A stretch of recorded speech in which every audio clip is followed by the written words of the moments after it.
A very good morning to everyone. My name is Edmond Zahidi. I'm very happy to be here and will be the lead analyst for most of you regarding the activity that is the SWOT, but maybe later on the other activities as mentioned on the orientation day. Just to make sure that everyone can hear me, can someone or a few of you give me a thumbs up or something that I can make sure? Okay, perfect. Thank you, Chad. Thank you, Jennifer. Thank you, Michael. All right. So this is a follow-up session where we're going to dive into the activity of SWOT analysis. For those of you who may not have been attending the orientation day, my background is also education, but it's electrical engineering and biomedical engineering. More specifically, I have been teaching in my discipline for about 25 years before kind of converting to accreditation of new programs. So I start by this opening just to make sure that you feel like comfortable.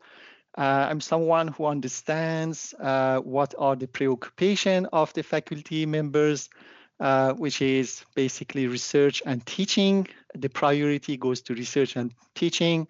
And this type of activity, which seems to be imposed, quote unquote, from the administration, seems always awkward and very difficult to implement.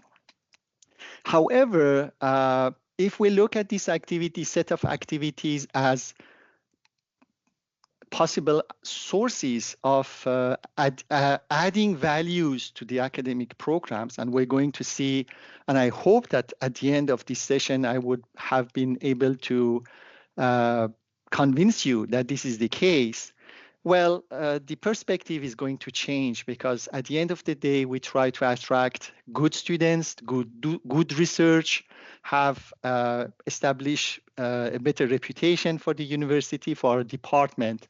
So that is extremely heartwarming, I would say. I can see that there is a question. Yes, we are recording this meeting. And you will be also shared the link with the slides presentation after the presentation. Thank you, Graciela, for highlighting that. The language is English, but if you would like to use French for your language, please do so. There are some pauses for questions and answers, but please feel free to interrupt anytime. We would like this session to be as interactive as possible. The session is scheduled for 90 minutes, but yesterday we finished in 75 minutes. So just to let you know, I don't want to rush things, and I would like really to address the questions because this is a heavy process. All right. I think you remember this diagram that tries to highlight where the SWOT analysis is going to be useful in the drafting of the self-evaluation report. That is the latest version of the self-evaluation report. Well, there are different places and with different degrees of importance or relevance. Obviously, the section 511 on surveys is going to benefit from the SWOT analysis where the academic unit is expected to prove that due diligence has been done or implemented or carried to gather the feedback of stakeholders. But that is not all. You may have input and information that is useful to inform the program learning outcomes, comparison of program structures with those at other universities, because people are going to share with you information that otherwise maybe you were not aware of. Program opportunities, because we will see how we give the possibility to stakeholders to express themselves and tell us whether they think there is something better to be done with the existing resources, and especially the last section that is mostly read by external evaluators, the implementation plan. So these are the sections that the SWOT analysis can feed into mostly. Now, on Monday, I said that I would like to avoid that spaghetti kind of figure because we're not going to discuss this, but the revision of program learning outcomes also feeds into different places, and the course PLO mapping, which is the last phase of the activities for which I provide support, is also going to feed different sections of the report. I'm not going to spend too much time here. So today, going to first talk about the rationale about the SWOT and the definition. I saw that we had a few participants from Telfer School of Management. For those from Telfer and maybe other academic units, maybe SWOT is a kind of familiar techniques and methodology. We're going to see how this tallies in our context. Then I'm going to show you the look and feel of the questionnaire, so the questionnaire in action. The outcome would be a report that will see how it looks like. And finally, the process that will allow us to reach that stage. So let's go to section 1. Well, the rationale and the definition of the SWOT. Why do we need to do a SWOT? Well, as you all know, we are living in changing times, and actually the advent of technology is accelerating the changes, and things are kind of changing at a tremendous rate. Disciplines and fields of expertise are constantly moved around, reshaped, and the students, each generation of them, has a different set of needs, aspirations, and expectations.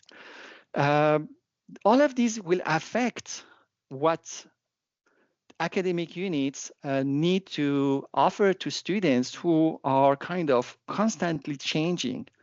And if we are not aware of their needs and the aspiration and expectations, we may not be able to match the competition that is out there. It's real, the competition.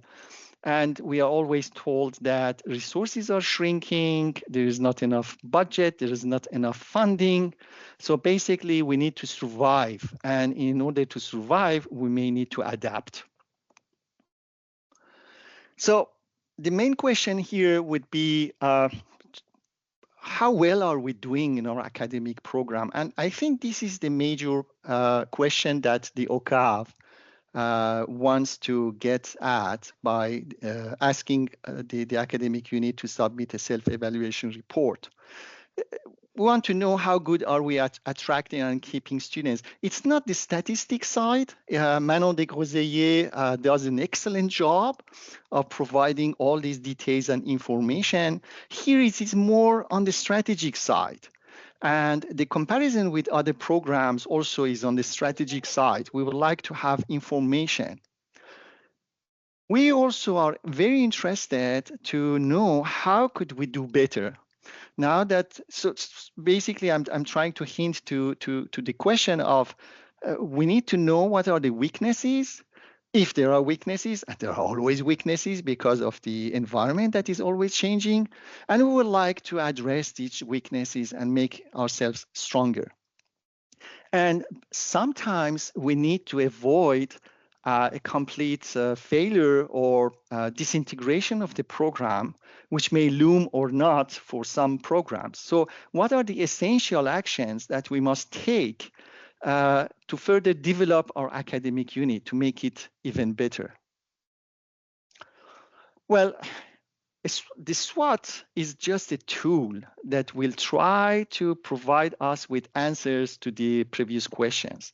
And to do this, we are going to identify the strengths, the weaknesses, the opportunities, and the threats so that we can decide based on real data, on evidence. I contrast this to really the fact of guessing what needs to be done or anecdotal evidence that people are talking about. So what our stakeholders really think about our academic programs? Obviously, there's a wide spectrum of application for this tool: marketing, business, strategic management, where the origin of the SWOT comes from, actually. So I said stakeholders. Let's delve into that. At the Office of Program Evaluation, we are focusing on 4 categories of stakeholders. Obviously, the students that are currently enrolled in one or more programs that are the topic and the question of the self-evaluation report, but the graduates, the faculty members, and the support staff also are going to be part of these stakeholders. So we're going to probe these 4 categories of stakeholders. Now you may say that, how about employers? How about professional associations? My answer is that I would love to include these stakeholders as well. Unfortunately, we don't have the resources. We don't have the resources to reach them. So if you have means of reaching out to other categories of stakeholders, that's perfect and very recommended. But we are going to limit ourselves to those who are within our reach. Which brings us to definition in our academic context of a SWOT analysis. So we're talking about a step-by-step process to find out reliable clues as to what are the factors that affect performance. So here we are going to stick to the stakeholders' perspective, the 4 categories of stakeholders. So what do students tell us? What do the alumni tell us? What do professors tell us? And when we say professors, yes, both full-time, regular profs and part-timers also would be invited to share their experience. Anything that affects the performance or may affect the performance of the program. The second phase is to kind of zoom on the solutions that the stakeholders may be able to offer to address these issues. And that is a huge difference. There are 2 main differences between a SWOT questionnaire or SWOT analysis and a satisfaction survey. In a SWOT, not only we use open-ended questions, but we also offer the opportunity to stakeholders to offer solutions that they feel like they would like to share with you. So we're tapping into collective intelligence in some way. And we will be amazed at how people can get creative and can offer perspectives that highlight, validates, or invalidates some other hypothesis. Finally, all this information will be passed over to you as committees that are in charge of the self-evaluation report, and you will be as subject matter experts with your knowledge of the inner working of the department or the school or the institute. I called all of these academic units. What can work and what will not work? So item number 3 is develop strategies to strengthen the program based on all this evidence that we have been gathering during this time. The factors of interest are wide range. So we're talking about courses, we're talking about faculty members, we're talking about labs, equipments, modalities of instruction, gamification, career, anything can. So, and this is why at the end of the day, we use open-ended questions. Imagine we wanted to probe all these using multiple choice. We'll have a very, very wide, huge number of questions with multiple choice. And at the end of the day, people would get disinterested. But here, by using open-ended question, and that's the beauty of a SWOT, we are offering the participants, the stakeholders, to use efficiently their time and focus on what is bothering them, is frustrating them the most, or is attracting them the most. I mentioned this, but I'm very pleased to repeat it.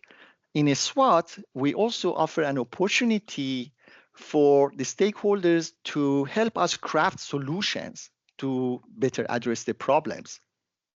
As this is not a small thing, actually, we are giving them ownership. If it were you, what would you do? So we're going to tap into this collective intelligence. We're going to get these very, very diverse views from alumni that recently graduated, or alumni will see that you can go up to 5 years backward, who are established professionals in their own field. You have the perspective of first-year students, let's say on undergraduate program, and you have the perspective of fourth-year students. You have the perspective of full-time professors from your within faculty and part-timers as well. All of this is going to create a rich compendium that I call a gold mine. And this is why I have put these gold coins over there. It's going to be extremely rich if the SWOT is properly implemented. The set of information that we're going to tap into is going to be very rich indeed. Now, once we have all this data, this is by the mean of a questionnaire, online questionnaire, and I will be giving you a demo soon. A data analysis step will be done, whereas a SWOT diagram will be done. So this is the famous SWOT diagram with the 4 quadrants arranged by theme. Usually the main theme that comes is curriculum and content, then it's resources, then it's student support, but obviously there are variations from one academic to another one. And we will arrange also by priority. How do we know about the priority? Is the number of stakeholders that have expressed a similar opinion. Let's say resource is missing here, and most of you see that, let's say 32 out of your 100 stakeholders are hinting to that one way or another. So this shows that this is something more important than one that is asking for a microwave oven to be installed, which can happen somewhere, but it was only one person. So by extracting the essence of the responses, we can easily get insights. And that's the beauty of the SWOT analysis. Based on all of this information, it will be the role of the academic unit, based on the inputs from stakeholders, to see how the department, the academic unit, could better take advantage of existing opportunities and address weaknesses to protect from threats, actually, protect the academic unit from problems ahead and increase the strength. So these 4 actually, they are not, they don't have any, so I put 1, 2, 3, 4, but we could also take out the numbering. There's no specific order, but you get the idea. The idea is to try to first, in the first section of the SWOT, to gather as much evidence as we possibly can. And in the second stage is to crunch, digest all this information and see what is that is in our power to do in order to enhance the program. Or if there are red flags, well, highlight these to the administration and say, well, listen, these are stakeholders are telling us that you need to address that. And it's outside our control, so we need help here.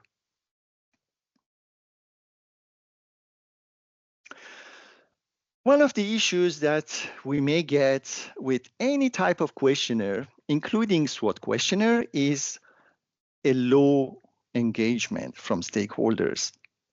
So there are different reasons behind that. One of the major reasons is lack of relevance. And this comes from the fact that stakeholders may not feel like this is going to impact them. Unfortunately, one of the reasons is that we have submitted so many questionnaires regarding improvement of the program, but nobody has told us what happened with our feedback. And this is a legitimate request. So I will hint to that later on.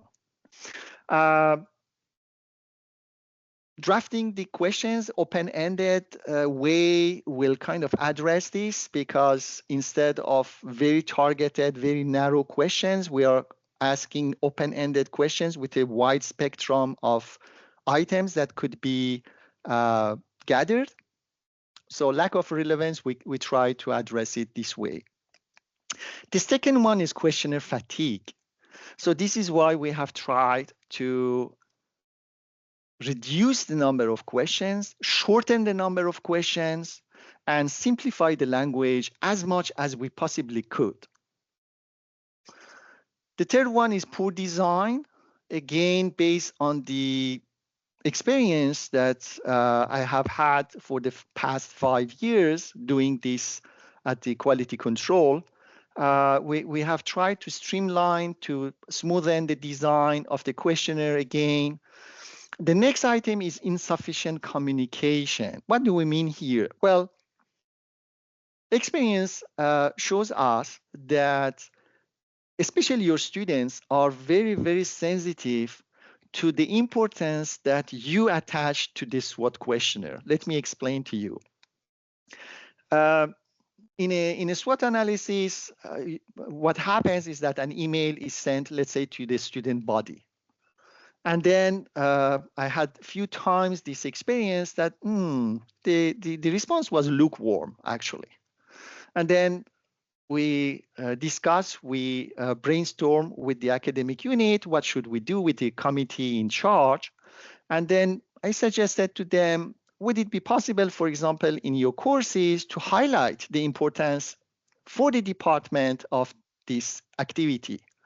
They did it, and obviously you know what happens next is that there was a huge increase in the number of responses.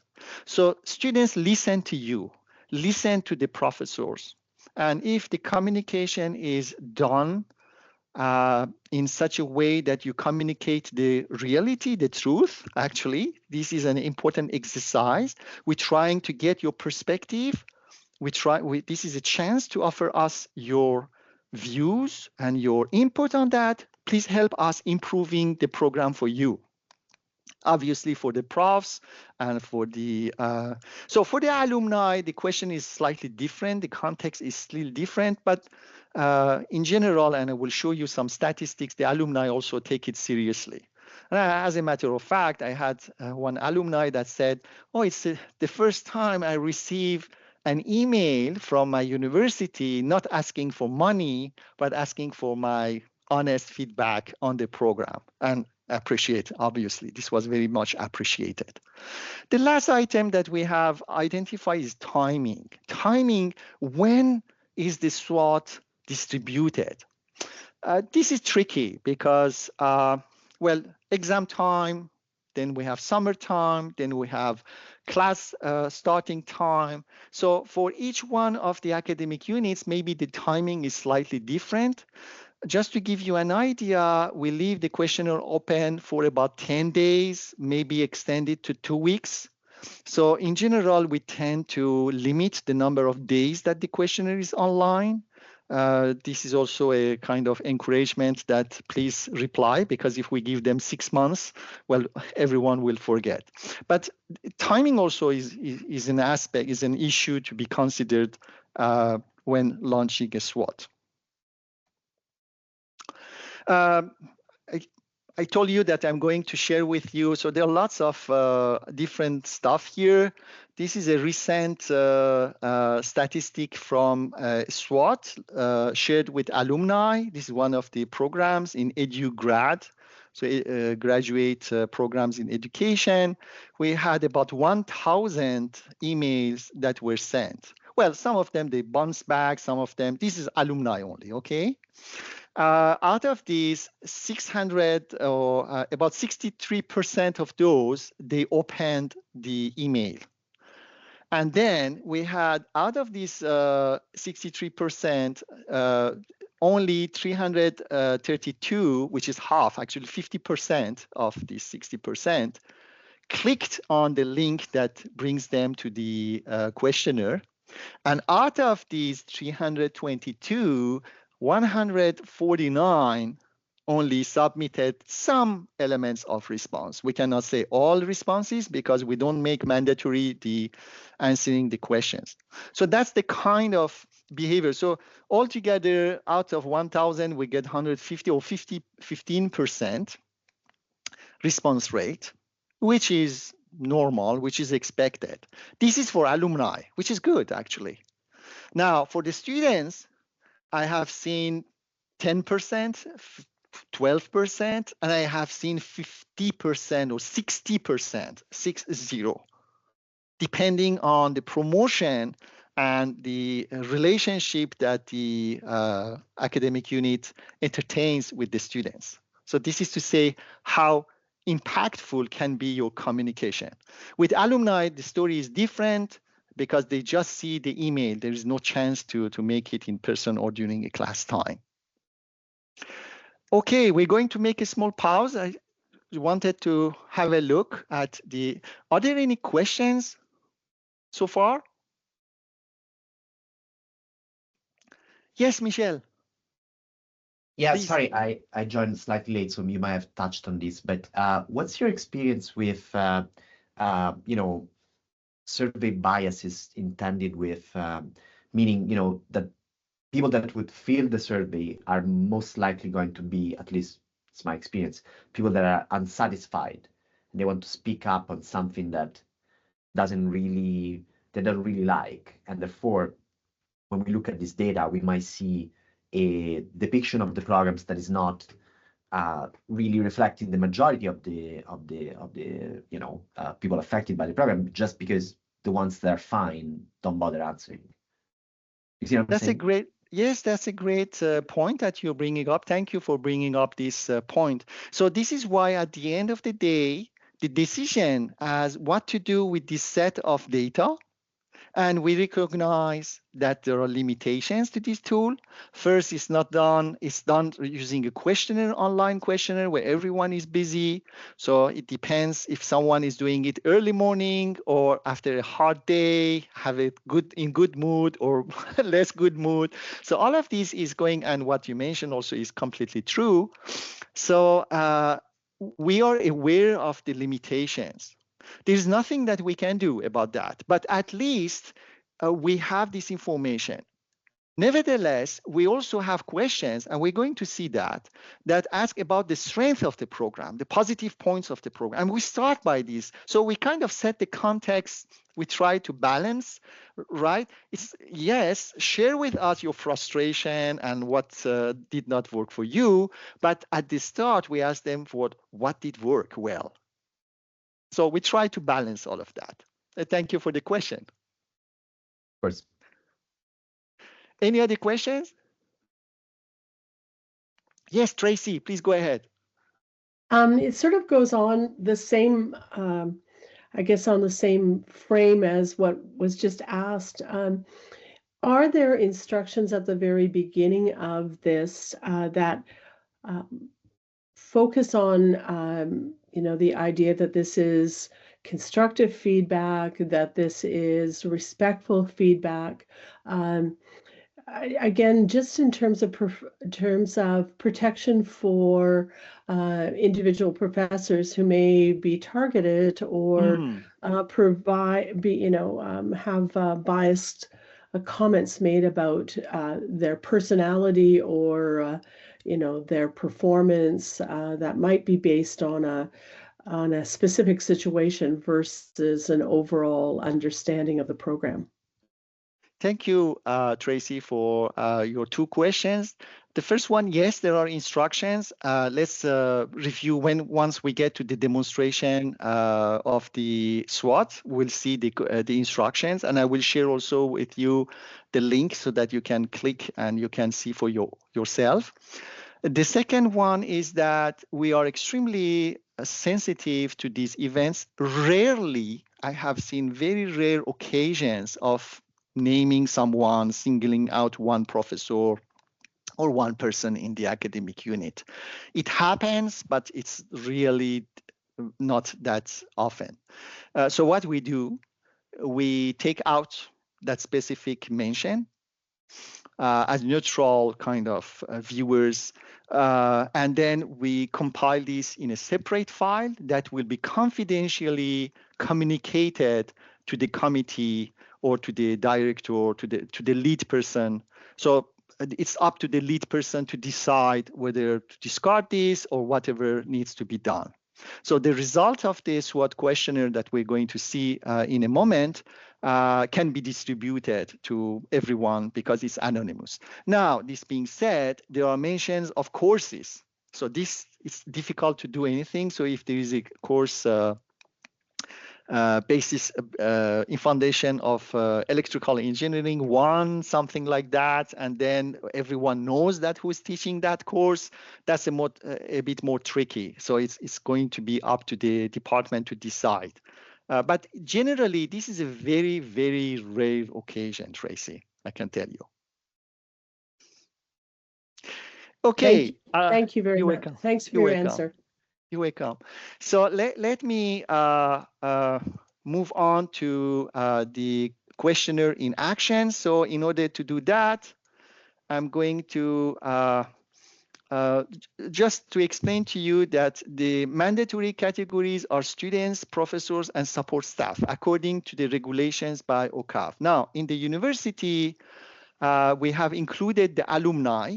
The reason behind this is that we are putting a certain amount of effort to develop the questionnaire, and there are lots of steps. So we do all of these for students, professors, and support staff. And we have at the office, I have an assistant. Unfortunately, she couldn't make it. Her name is Malak Junaid. You may know her by sending the email and receiving the invitation to this session. She will be in charge of sending the questionnaire to the alumni. So anything that touches on the alumni will be done by us. So we think this is a good, actually added value, a good deal that we're getting here now.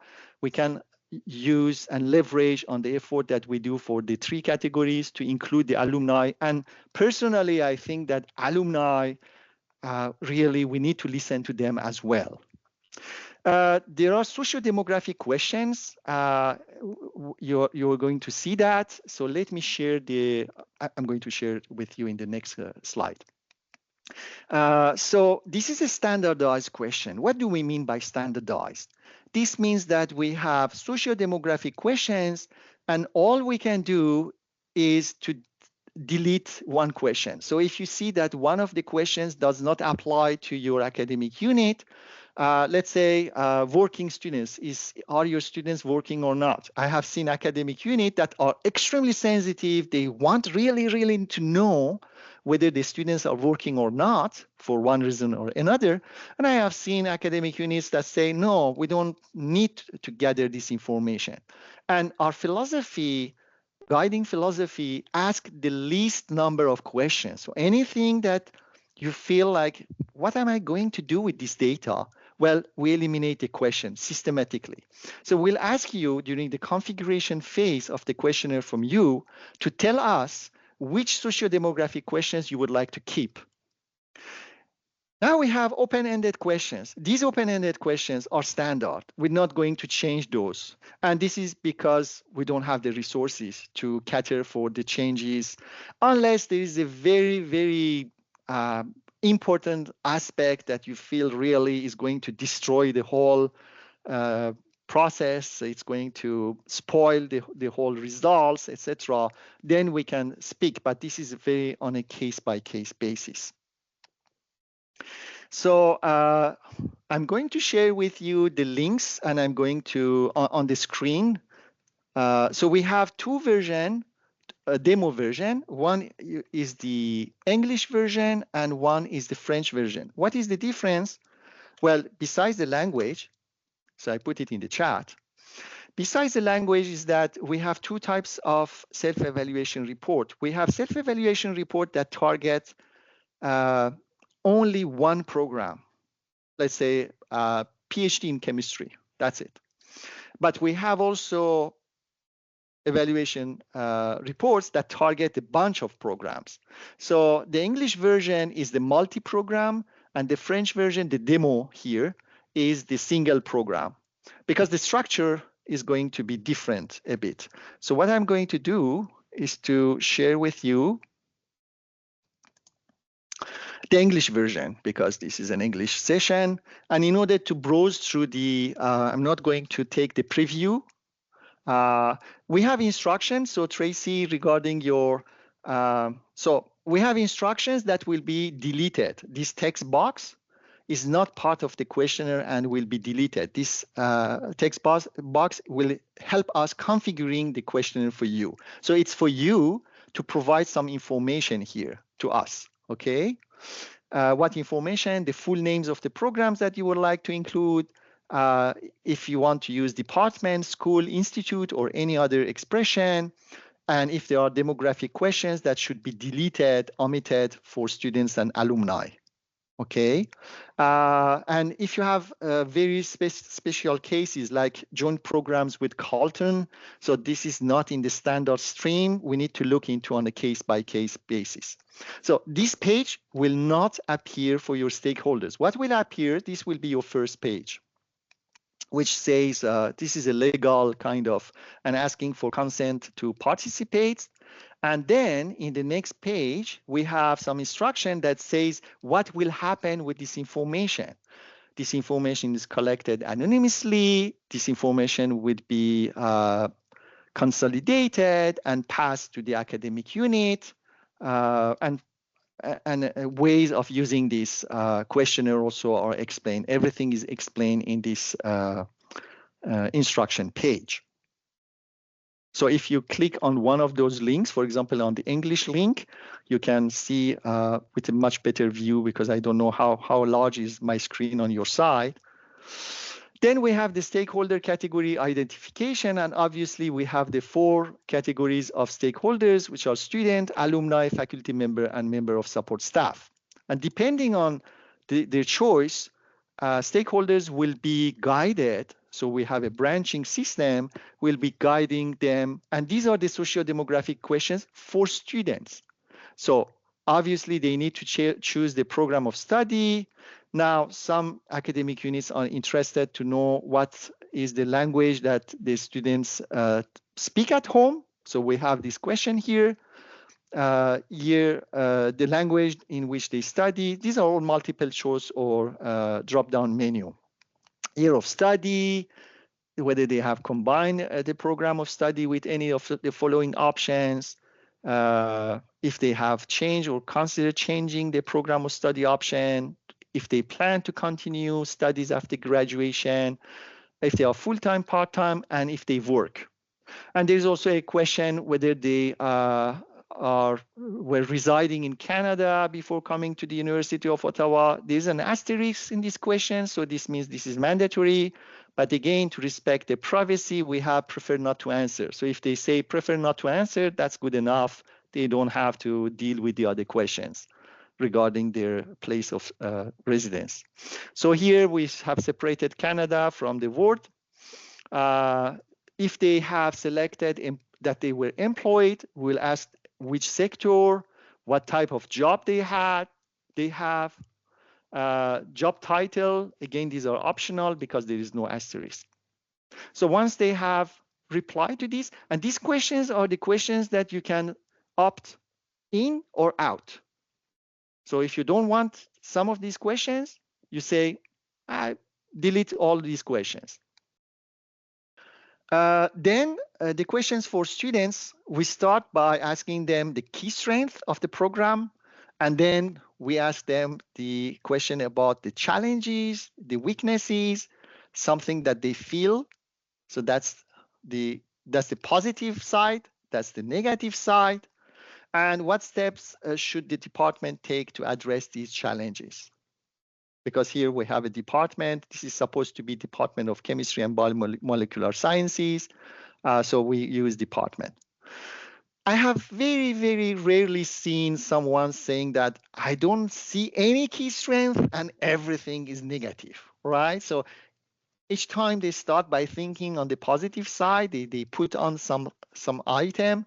So again, regarding the bias that Michelle correctly pointed out, we try to balance this bias, and by pointing them towards the positive side, think about the positive, like the relationship. It's not always the hell, you see, somewhere between paradise and hell.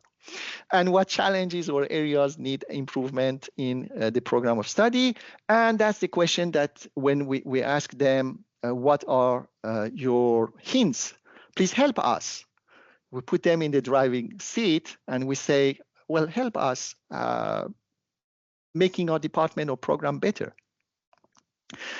Now, if we were not able to catch, and for some stakeholders that may have more to say, we always have this additional feedback box which says please share any additional feedback, and please note that there is no asterisk in front of any of those questions. This means that these questions are not compulsory. They can jump and they can just ignore, and we explain this in the instruction.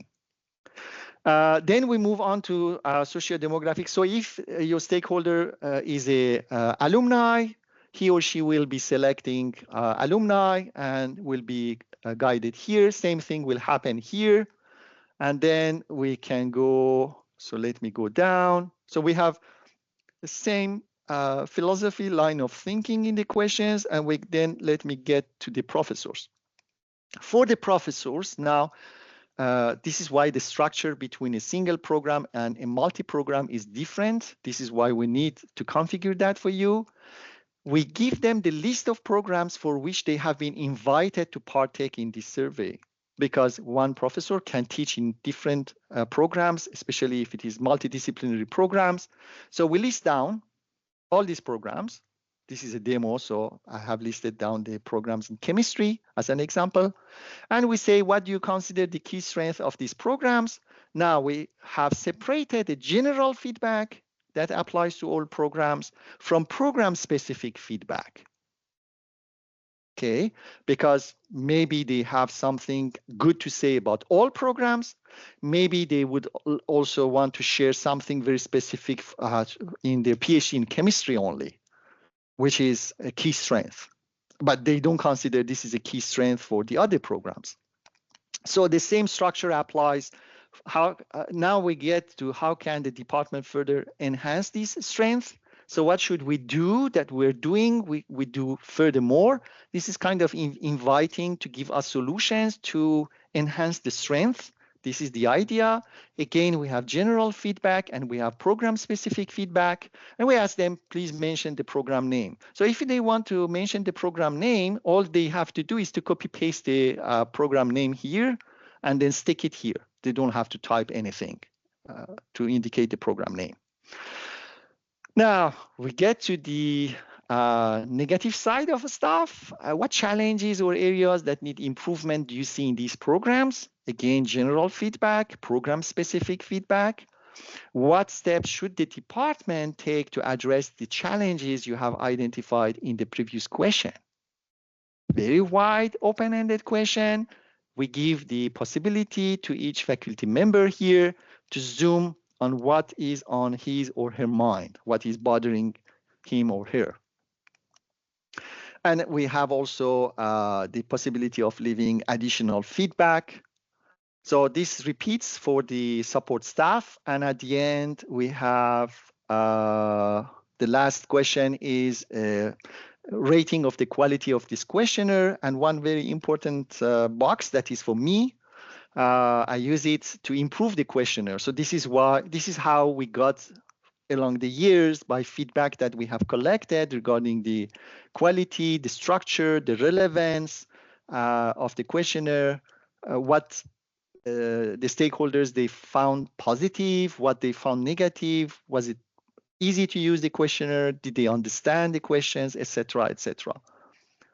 And they submit the answers. So this is the English version, and the French version is exactly the same thing. The only difference is that we have one program. So once you have one program only, let me show you the difference.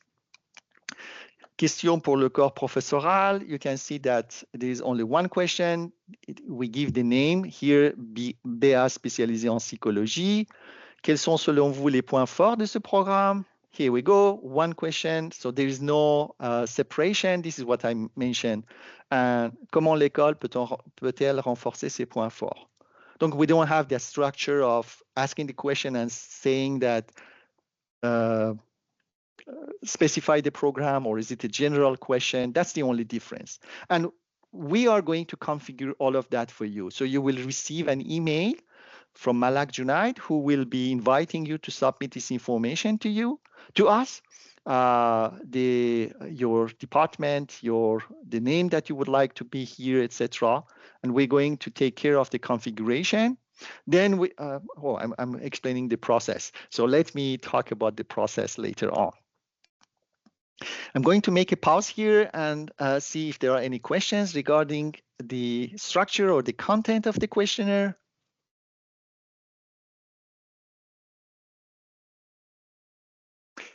The response rate, Emilio, thank you for your question. The response rate, as I mentioned to you, 16% for alumni is, I would say, a great response rate, given all the concerns. Now, if we can achieve 20% and above for the other categories, like say students, etc., which is doable, professors, again, it will depend. I had one academic program where out of 12 prof, 10 of them, they participated. Now, when they say participated, not everybody is going to leave answers because none of these questions are compulsory. So everything depends on the way the information has been communicated, the importance and the relevance, and what we are going to do about this information is going to be used. So I would say if you are 20% and above for students and alumni, that's great. For professors, we'd expect more than 20%, honestly. Now, we are interested to know what the outcome of this activity is, because right now we have seen the questionnaire in action. We know how it looks like, but what is the result of all of that? Well, what we propose is to use this template. So we have developed a template based on the where I'm going to scroll through and I'm going to explain. First of all, we are going to list down all the programs, then we list down all the questions that were asked from different categories. By right, these questions are standard, so they are not going to be changed. The number of response elements. So by response elements, we mean how many people have expressed themselves in what category. For example, on the strength area, we had 7 students in French, 41 in English, which is usually the case. We have more Anglophone than Francophone, and a small statistic table. Key demographic data. So I'm going to scroll on a very comprehensive kind of template. You may not need this level of detail. So we have all this data that was collected, and you could kind of reflect that if you had decided to keep this information. Some of them, it's extremely important to keep, let's say, in which year you are in, or for alumni, when did you graduate? So that's key information. Some of them you may say it's not very relevant, so we don't need it. You can eliminate the question in the questionnaire to make it shorter. But anyway, we have the possibility of, there's a possibility of generating all this information. And we get to the core of the item. So the strength, let's say, this means that 116 responses concern curriculum and program structure. And here is the breakdown of 34 persons actually hinted to strong practical laboratory courses, right? versus one that is said, for example, hands-on training in a specific skill or promoting interdisciplinary approach. So there is an order here from higher number to from high to low, and this is reflective in our mind of the importance that the stakeholders are according to each one of these items.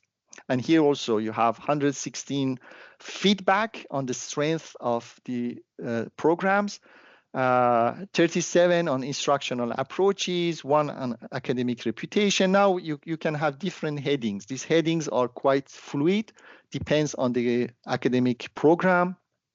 Then we do the same thing on the weaknesses. We have the same information on the weaknesses. Then the opportunities that were identified by the what can be done, and the threats, what is really extremely urgent to be addressed, and the famous 4-quadrant diagram. And this gives us a nice overview that curriculum and program structure was high on the agenda of the stakeholders.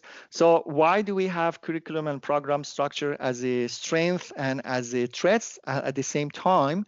Well, these feedback in the blue area, the strength, hinted to areas of strength and may be kind of expressed by people who identify this strength.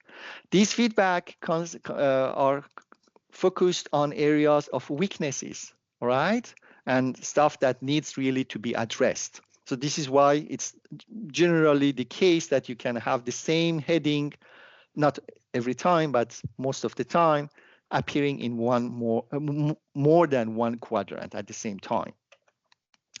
Then we get to the strategies, that this is the solution part. Then we have a word cloud here first, and then the idea here is to identify what are the challenges that were expressed by the stakeholders. For example, here, the challenge was insufficient career guidance. And this is a short explanation of what does it mean. And the insights that were offered by the stakeholders were 1, 2, 3, up to 8. So we think, so this is how we interpret this.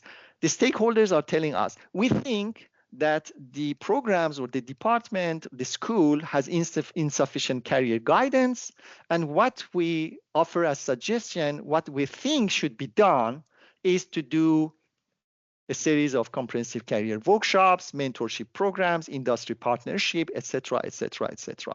Now, it's up to you to decide whether these insights are applicable or not, because we know that we have limitations. And it may be also that this comes from a lack of communication, and this happened a few times. So again, it's up to you. So this is the information that is provided, that will be provided to you as the team that is going to be taking care of the self-evaluation report. And it's going to be up to you to decide whether to use this or is it applicable or not, right? This is an internal private document privy to the academic unit. It's not going to be shared on the website or whatsoever. In order for us, there is another risk here. The risk is that the person who is creating this document, and we're going to talk about that in a minute, is interpreting the feedback from the stakeholders. Let's say when we say here, current students exhibit lower resilience and engagement. Let's say we say this, right? And says that there were 2 professors that were saying, were hinting to this expression, right? But this is the interpretation. This does not mean that the 2 professors are using exactly the same words. They did not touch, they did not punch in current students exhibit lower resilience and engagement, indeed. So this is an interpretation. In order to lower the risk of misinterpretation, after these challenges and after these insights, we are going to have the integral text verbatim of strategies or whatever hints the stakeholders offered here. So what were the hints offered by the students? So comment 1, 2, 3. This is word by word, minus any kind of allusion to a name. So all the names, etc., will be filtered out. Same thing for alumni, same thing for profs, and same thing for support staff. Okay, I can see that some of you are leaving, so it's important for, but the session was scheduled for 90 minutes. I'm sorry if the communication was not clear. I'm going to try to wrap up in the next, so if you allow me, I will continue and we can leave the questions to the end, because the next part, the process, is super important. So the process, this is a, you can think of a timeline with various phases. Anything that is indicated above this line is the academic unit, AU, and anything that is below this line is handled by myself with the help of other colleagues at the Office of Program Evaluation, especially Malak Junaid. Okay, so the first step is that you're going to receive an email from Malak Junaid, who's going to ask you for some configuration information. So on your side, we'll ask you to target the academic program. So what academic programs do you have in mind? And then think about an assistant. So AU, academic unit assistant. So this assistant will have the important role of producing the report that I showed you based on the data. And I will be the one who will be coaching, training that person that you will be introducing to us, because we don't have the resources, so that this report is produced. The report that I showed you was one of the examples. So this is step 2. Step 3, based on the configuration information that you would have shared with us, we are going to configure the questionnaire and share the questionnaire in French and English with you. And at the same time, given the list of academic programs that you would have indicated, we are going to request the email address of all your alumni, because this is a separate section of the, so you don't have to worry about this, concerned about this. We're going to ask for that. We send all of this information to you. You validate the questionnaire. Then our side, we're going to share a draft of the invitation letter that we will use to send to alumni. You validate it. So we'll ask for you the signature that you want, the format. Do you agree with this wording? The timing also is going to be included in this invitation letter. And our side, Malak will be sending the invitations to the alumni. Your side will be sending to students, profs, and support staff. We are going to give your stakeholders about 10 days, as I mentioned before. So they will start entering the, so the timing is quite crucial here. And on my side, what I can do, so this is optional. This is why I put in round brackets here. This is optional. I have had academic units with a small number of respondents. I mean, the small student population, small number like 20 or maybe 30 responses.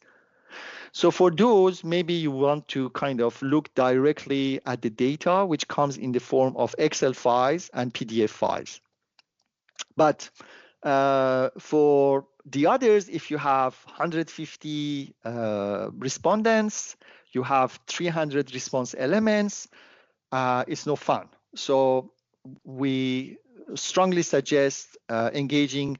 So this could be an RA, this could be a work study program, this could be a TA that you have that will be in charge of doing this. And I will be training that person. This is a 90 minutes session with where I explain the tools, the expectations, what do we need, why do we do what we do, etc. At the same time, I will also share with you a link where you can check the number of respondents in real time.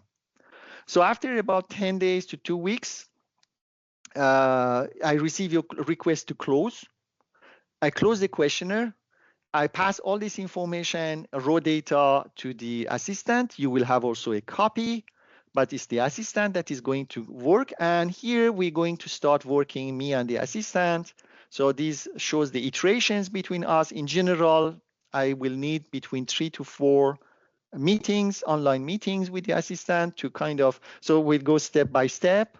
And my role would be to ensure that all the details of the information shared by stakeholders, the feedback is kind of reflected in a neutral way in the report. So that's my main role. And once this is done, I send you the report, and we will have a meeting where we can go over the main points, the insights, so that you can develop the strategies. And on your own time, you can say that, oh, this is applicable to our case. This is not applicable. This is a misinterpretation of what we do. No, this is correct, etc., etc.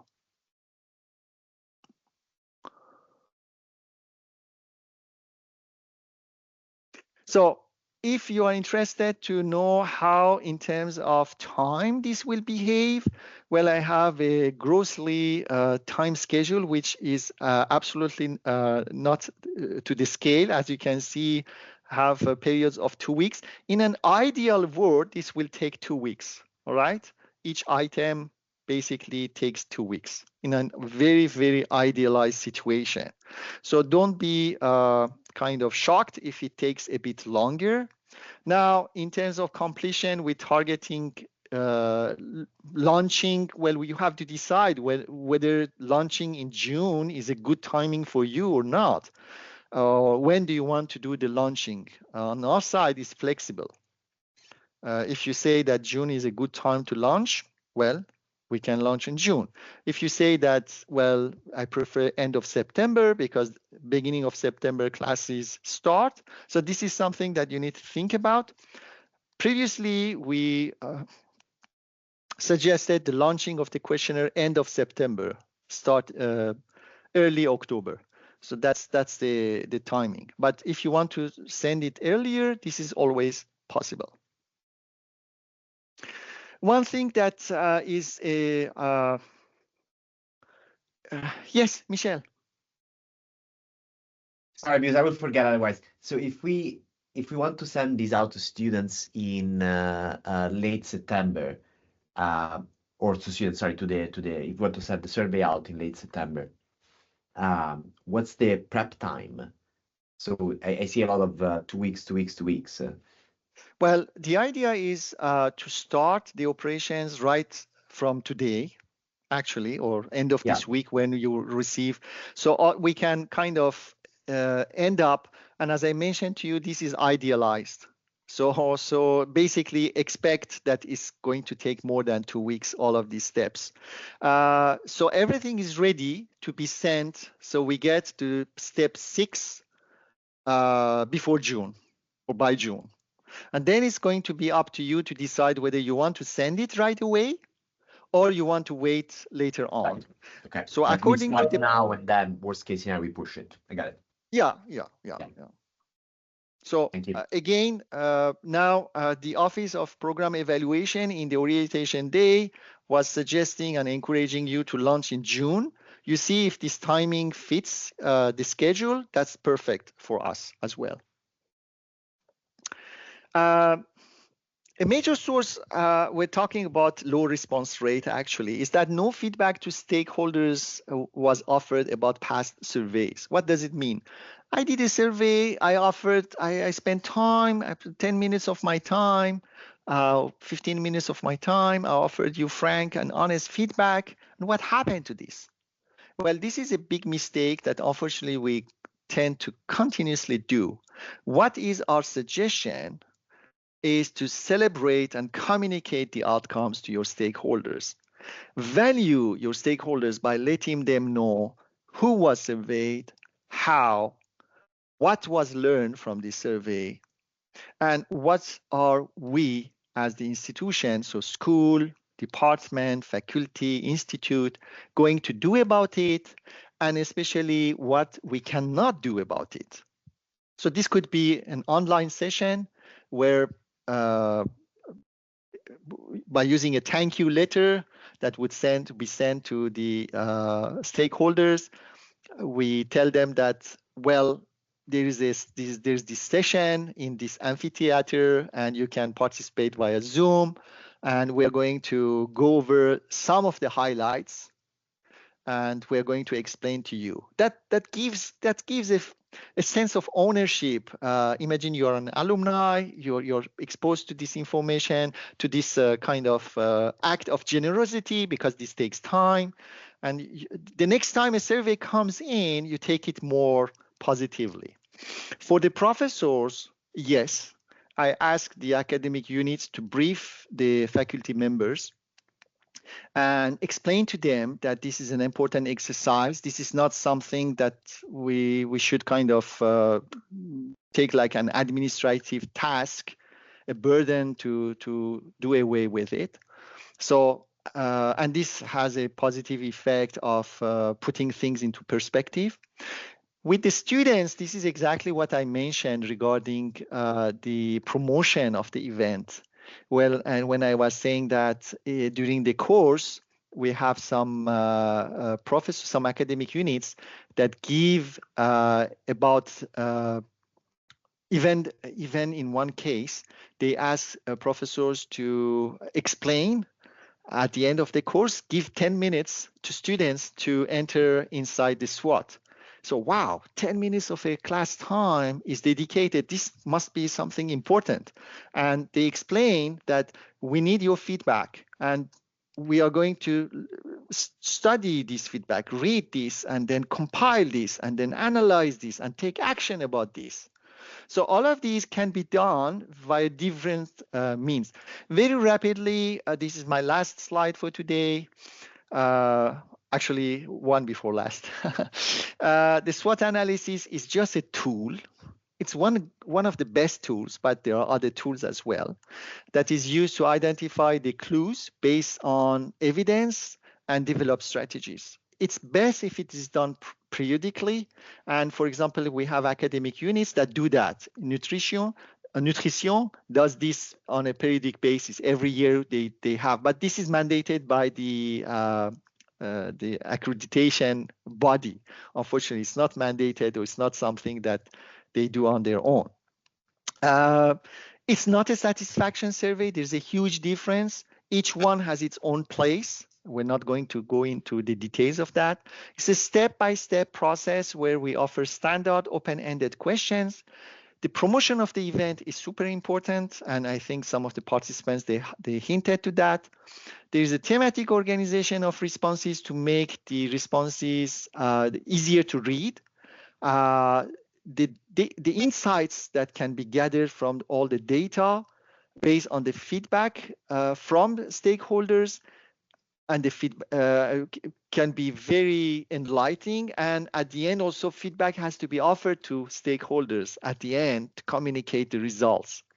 Stakeholders is anyone that is directly or indirectly affected or involved in the program, or program with S, or without S. Integrate, we try to integrate as many perspectives as we can, and the strategies at the end can inform the action plan for program improvement.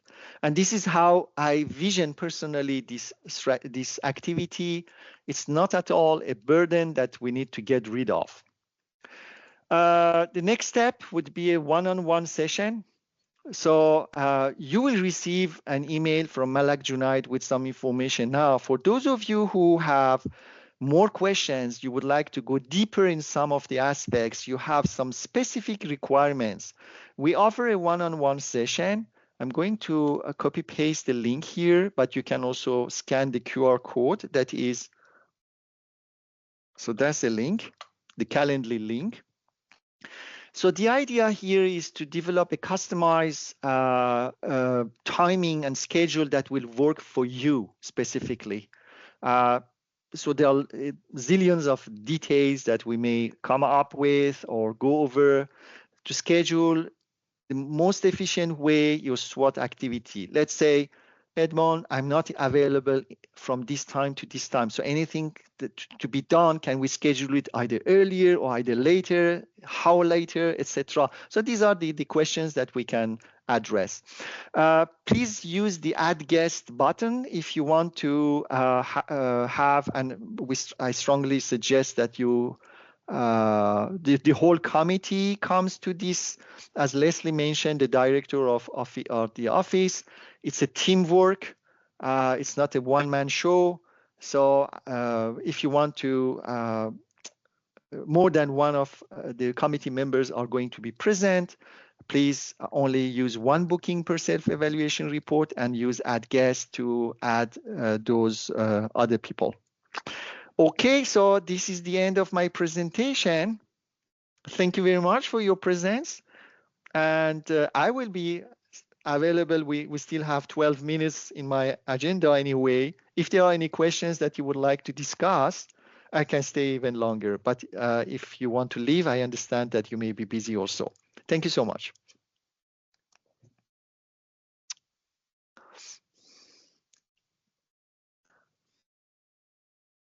Yes, Tara, please. Hi, thank you. That was very helpful. I just had a question about other data. So we have collected some student surveys where we asked about what are our strengths of the program, what are our weaknesses recently. Are we able to also include that in the reporting?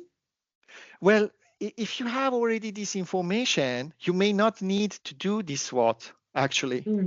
So it depends. It depends. So the idea again is let me.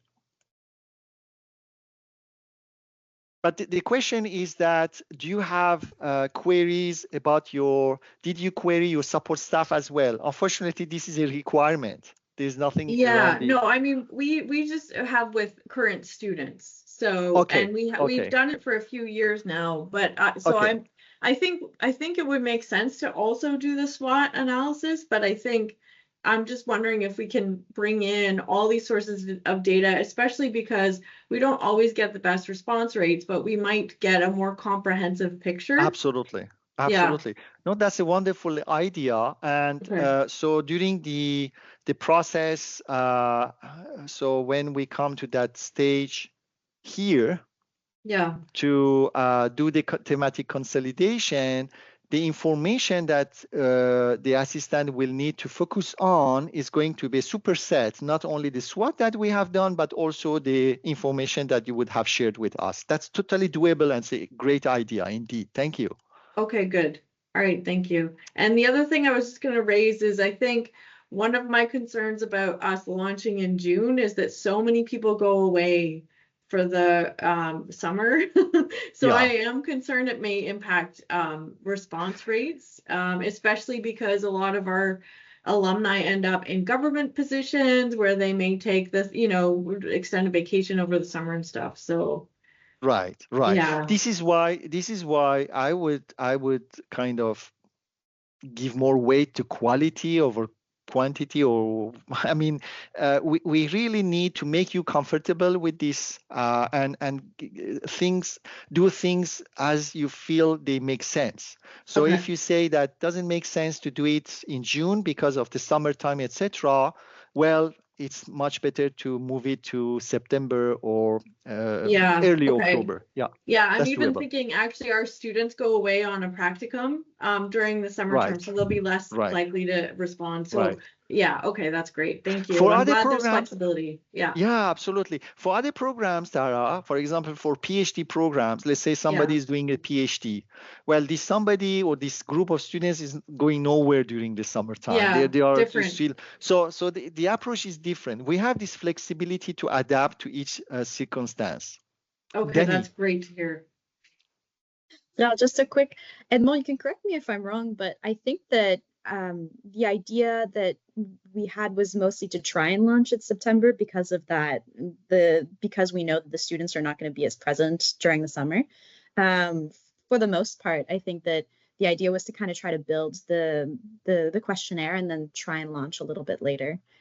Edmond, Okay, you can great. correct me if I'm wrong, but That makes more sense to me. Yeah, that's great. Okay. That's right. That's right. Okay. That's right. That's right. But so we'll see about that. Yeah, And I sorry, will just follow one up. other Yeah, one other please. question. So you said you're requesting the alumni email. So I assume that's something that Central has. We don't have to We turn have. in. We are Okay, not great. central. We are on your side. We are not Oh, central. okay. Okay. Yes. Yes. So this is okay. Let me give you the background of that. This was a headache for academic units to go and hunt and chase for I the had heard alumni. that. Yeah. Yeah. So we decided to take over this task, and Great. this adds a layer of complexity for us, but it's kind of liberating the academic unit in order for them to concentrate on other stuff, more important stuff. So anything that is on the alumni side is us. And are we able to supplement it with information? Like, for example, we may not get everyone to respond about what roles they have, positions, but they, for example, our students have a LinkedIn network, and so being able to use that, are we able to use that to say, oh, this is where they're located, or is that problematic? No, unfortunately, we don't have the resources. This is a good idea, actually, but we need manpower. So if we had someone that was a dedicated, like an RA that we're talking about hiring anyway, to build things, and then there's nothing happening in the summer, that's something that maybe they could work on. Absolutely. Yeah. Absolutely. Okay. All right. Thank you. You're welcome. Thank you Okay. for the good question and good suggestions, Tara. Very, very informative. Thank you. Okay. You're Bye. welcome. Bye-bye.